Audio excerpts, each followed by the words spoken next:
Hello Tenno! I know why you're here, but no, it is not the introduction of only frames. This is the recap of the new dev stream which just concluded, and we got a metric buttload of stuff to talk about. For example, the next big update, Techrot Encore, which packs a punch with 4 new Protoframes, a new Warframe, a new Gamemode, the complete Infested Lich system, and so many more things. This is gonna be a big one, so after a huge shout out to all our generous channel members who help me keep the lights on, let's jump right into it.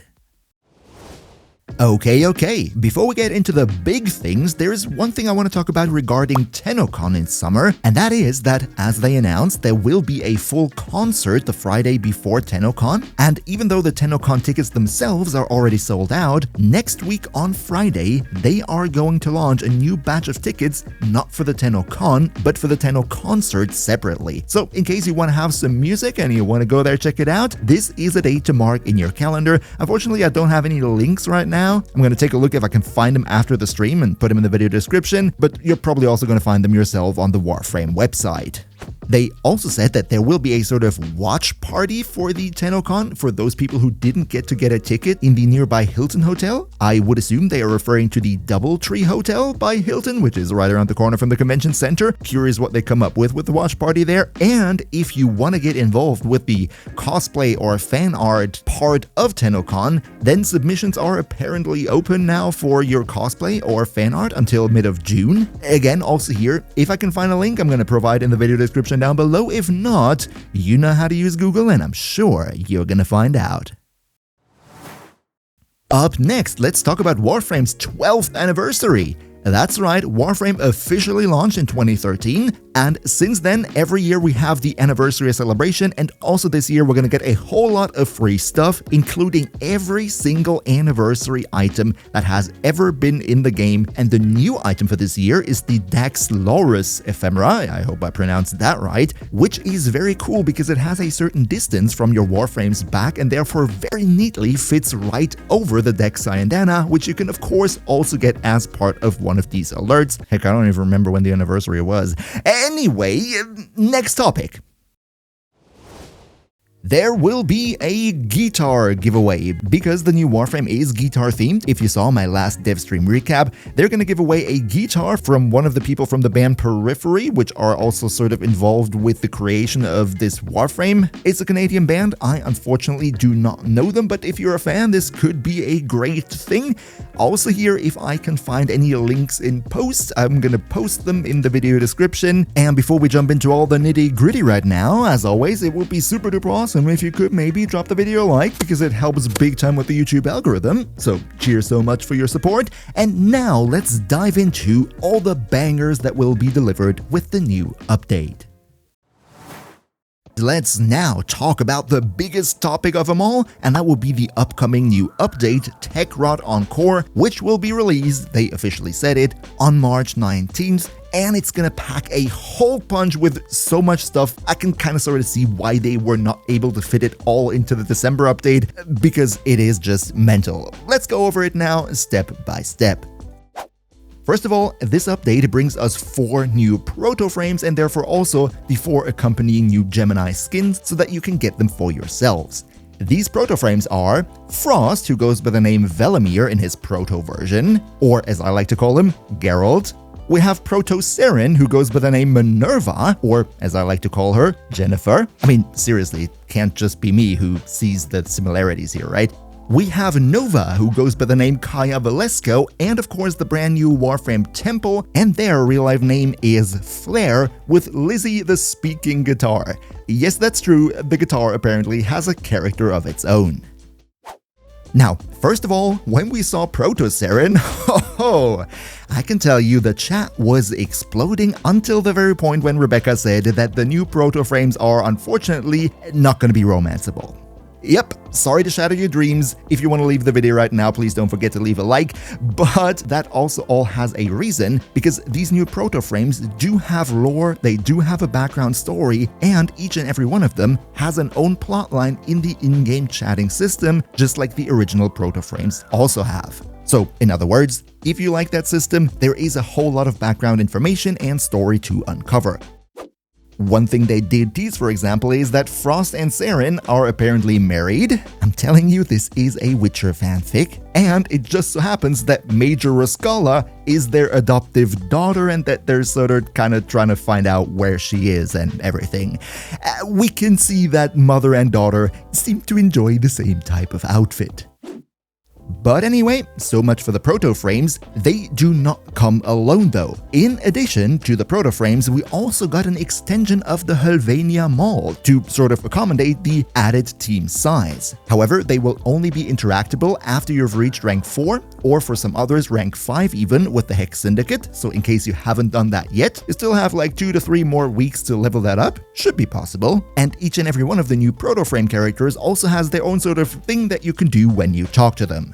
For example, Protonova brings a new game mode, and this was actually super duper exciting. This game mode is called Temporal Archimedia. Yes, this is very similar to Deep Archimedia, just that this time, of course, it happens to be in the 1999 tileset, which I like very much because I was kind of getting tired of having to do the Intrati labs every single week for my Archon shards. Now you can also go to Helvania for that, so that's amazing. There is a little twist though in the form that there are new modifiers compared to Deep Archimedia, and also there's a sort of sticker system where you can not only get debuffs to make the stuff harder for you, but now you can also apply stickers which sort of give you buffs when you run the mission to compensate for the debuffs that the modifiers give you. All in all, sounds pretty darn interesting, and I definitely look forward to be able to farm my Archon charts now also in Helvania. And speaking of that, you will actually be able to run both a Deep Archimedia as well as a Temporal Archimedia. Both of these Archimedia types are individual, and both of them take away 2 of your sort of 5 weekly charges to do your Netracel runs. So theoretically, what you could do is go a Deep Archimedia for 2 charges, go a Temporal Archimedia for 2 charges, and then 1 more Netracel, so that you now have a much higher chance of getting even more and better rewards per week. But Nova is not only good for the Temporal Archimedia, she also sells 3 new Arcanes. They quickly did show what they do. One is a weapon arcane that gives you more crit chance whenever you use abilities that inflict heat, so that seems to be nice. Another one is optimal if you like level cap runs, because with it you can use mercy kills to get additional revives, so that's helpful for your long endurance runs. And the last one is infinite energy for Corvex, because it gives you universal orbs depending on how many radiation effects you can trigger. However, Protonova is not the only new vendor. Our favorite Witcher, Mr. Frost right here, has a very nice inventory of more furniture, so in case you're into that, then that's the man to go to. Protosarin has the new 4 Skuldra themed weapons, which will also release together with the new Techrot weapons as part of this update. And then Flare, the Protoframe of the new Warframe Temple, will of course have all the stuff to build Temple, as well as Temple signature sidearm. So much for the Protoframes, but of course new Protoframes are not the only thing in the new update, and we are just getting started. Let's next talk a little bit more about the Infested Lich system, which is of course also be part of the new update. And when it comes to that, I don't want to get all too much into the detail, because in the last dev stream, the devs already revealed quite a lot about it. I talked about it as well in my Devstream Recap, which you will find a link to at the end of this video. So right now, I only want to go over the new stuff that we learned today. First of all, the devs did showcase quite some of the new ephemeras which will come alongside the new Infested Liches. I'm just gonna try to put them all for you on screen, and they look really nice. Also, some of them look a bit very gory, so if you're into that whole infested type of stuff, then this is gonna be great news for you.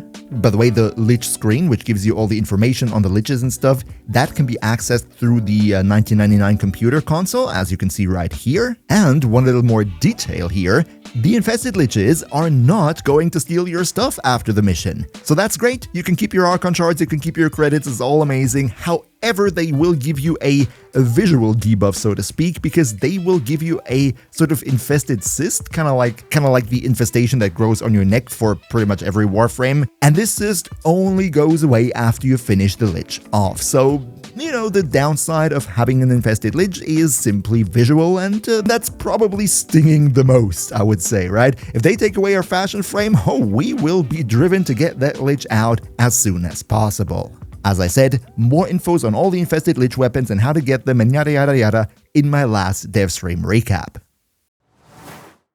Let's now though talk a little bit about the new Warframe Temple, because in today's dev stream, the devs showed much more about Temple's kit, and I made sure to scribble down all the notes as quickly as possible while also simultaneously trying to look at the screen, so if I get any details wrong here, please forgive me. But with all that being said, Temple will be the 60th Warframe, so it's kind of a little anniversary in and of itself. And they will also come with a signature pistol. This bad boy is called Riot 848, and it kind of sort of seems, according to the still up for change stats that you can see here, somewhat of a mixture of a crit and status weapon. But the special feature about this seems to be that whenever you reload, the bullets that you shoot out first will sort of boomerang and fly back into the weapon. It was a bit difficult to see in the heat of battle on screen, but this weapon definitely looks very cool, and I'm totally planning to take it out for a spin once it releases. But alright, enough about the weapon, let's talk about Temple, and more importantly, Temple's kit and abilities. First and foremost, Temple's passive will be a little metronome under your crosshair in the middle of the screen. What this thing does is, it amplifies your abilities if you cast the ability while the metronome is within the marked area. Temple's first ability summons sort of flame pillars which impale the enemies and deal damage. Ability number 2 creates speakers that deafen the enemy and make them more vulnerable to critical hits, so potentially a nice little damage buff right there. Ability number 3 has 2 different things that it does at the same time. On the one hand, it buffs heat damage, so that's definitely good. But on the other hand also, the animation is a little bit lengthy, but during the animation, you are completely invulnerable. So this is kind of sort of your emergency button right there. If there's a lot of damage incoming, you can quickly press your 3 to get temporal invincibility, and it will also heal you and recharge shields. And finally, ability number 4 will summon Temple's Exalted weapon, which will be Temple's electric guitar that goes by the name Lizzie, and they said it is a flamethrower, as you can also see on screen, but you know, as a German, I am legally obliged to call it Flammenwerfer, because it valves Flammen. But the Flammenwerfer also has a neat little feature where, if you aim and zoom in, you can see the ability bar in the bottom right corner of the screen changes, and while you're aimed, you can switch between different elements that you can then shoot out in the aim mode as a status primer. And of course, if you like Temple's kit, then you're probably also wondering where to get them, and that is a very simple answer. There will be a new game mode that shows up in your 1999 map in your computer. This is going to be a defense game mode where you have to defend Flare while Flare has a concert from incoming enemies. It's going to be a 3-wave defense, like all the defense missions in the game after the rework. That's a great change overall. But especially with this defense right here, at the end of every 3rd wave, there's going to be a special enemy spawning, a demo unit, and that unit is going to try to blow itself up next to Flare, which is something that you definitely want to avoid because it might just fail you the mission. Quick side note here also, this tileset is very cool because the first wave is in the Helvania tileset against the Skuldra, but if you choose to stay longer, then the ground will cave in, you will go underground and then fight the Techrot. That is very cool. Alright, sounds like quite a lot for just one update, am I right? Well, there is way more, so let's talk about the next big thing, and that is the Exalted weapon rework. Now, from the next update on, pseudo-exalted weapons like for example Korra's 1 or Ash's Bladestorm are not going to exist anymore in that form, but they also come with positive changes. For example, for Korra, Atlas, Gara, and Ash, their previously pseudo-exalted abilities will now be fully moddable abilities. Excalibur's Slash Dash, which previously was also a pseudo-exalted weapon, will now scale with mods that you equipped on the Exalted Blade. Pseudo-exalted weapons will get their own melee combo, and all exalted weapons in the game, not only the melees, will get an Arcane slot, making them much stronger, plus previously unavailable mods, like for example Amalgam, Acolyte mods, melee combo counter and all that stuff that you could not put on exalted weapons. Those will now also all be available for exalted weapons too. So yeah, if you ask me, this is probably a big W for most players out there, and now this all becomes much clearer. But guess what? Not only do they rework all pseudo-exalted abilities in the game, no, they also give our favorite assassin frame, Ash, a light touch-up individually, which will do quite a lot of good things. Unfortunately, they didn't provide any gameplay, so we're probably gonna just have to test it out ourselves. But according to this list right here, Ash's Shuriken is going to become much more usable. Smokescreen will have a longer duration, so the invisibility is not going to be as finicky anymore, which is a big W in my books. For Teleport, they kind of sort of incorporated features of the Augment mod into the base ability, and now you'll also be able to use the Teleport to extend your invisibility from Smokescreen, so that's pretty nice. And finally, Blade Storm is going to be a moddable Exalted weapon, as I previously said, and they also said that they're kind of sort of streamlining parts of the skill so that it becomes more user-friendly. Definitely, once this update comes out, by the way, I want to make a dedicated video on Ash and also on the other Warframes who got affected by those whole Exalted weapon changes. So, in case you haven't already and you don't want to miss that day one, you might want to consider maybe leaving the channel a sub. Welcome to the crew. And if you now think that must have been it for the update, then oh boy, do I have to disappoint you, because up next we're going to talk about 4 new augment mods that will also be part of Techrot Encore, and those will be for Wisp, Kome, Corvex, and Gyre. First of all, for Wisp, it's going to be an augment for her 4, Soulgate, where instead of just holding it down and making it a channel ability, you're going to cast one big bada boom, which then creates a burning radiation field that will deal AoE damage to everybody who is or walks into it. Don't know yet whether it's going to be amazing or not, but definitely something to try out in the future.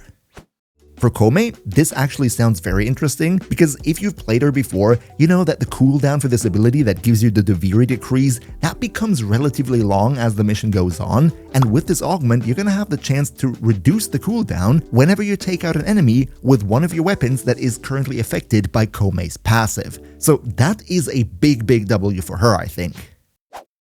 Also, what I believe will be a big W is the one for Corvex, also for his 4th, turning it from a tap ability that lasts for 1 or 2 seconds into a channeled ability that you can keep on for as long as you like, and if you remember my video on him, that thing deals a whole lot of damage, so potentially this could be very crazy. And finally, there's also a thing for Gyre, but I can't really give any details on that because I never kind of really played Gyre and I have no idea about her kit just yet. I don't want to say anything wrong. If you are a Gyre enjoyer, then you might be an enjoyer of that augment, or maybe not.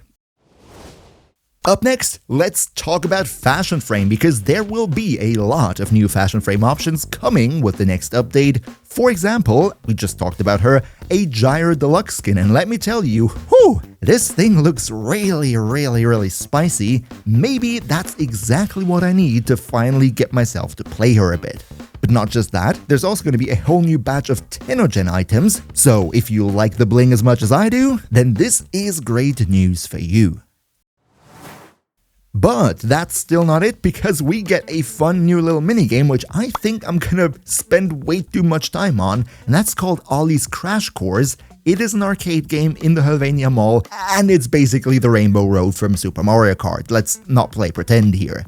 In this game mode, you can drive on the track with your Atomocycle and try to get the fastest time, find shortcuts, and there will be a weekly leaderboard, as well as rewards, and those rewards would be Ollie's Atomocycle skin, which you can see right here, as well as an Ollie floof that is also very cute. I think, especially with the relatively nice handling of the Atomocycle, I was worried initially before the release, but they really did it well this time. This is going to be a fun game mode. And last, but definitely, oh boy, definitely not least, we have a whole new bunch of quality of life as well as new player experience improvements, so let's also go over all of them right now. First of all, what they're going to do is they're going to shorten the new player experience in the form that you don't have to do as many missions on the star chart anymore to get through the base story. What they said is they're going to make it in a way that they don't remove the nodes entirely, but they're going to create new paths on the planets so that you can skip a couple more nodes if you don't want to do them to be done quicker. That is definitely very nice. Next, and I think this is the biggest QOL feature right here, you do not need to get an own necromech anymore to start the new war. If you don't have one, the game is just gonna give you one for this specific scene that you need the necromech for, so you can finally experience this huge and amazing story quest without having to farm that darn necromech. This is such a big W, and I'm sure we're all gonna be cheering that we finally got this. I was super duper happy. In addition to that, they removed high-level crafting materials for crafting an Archwing, as well as that they now give you the Archwing launcher segment right away after finishing the Archwing quest, and that is also very nice.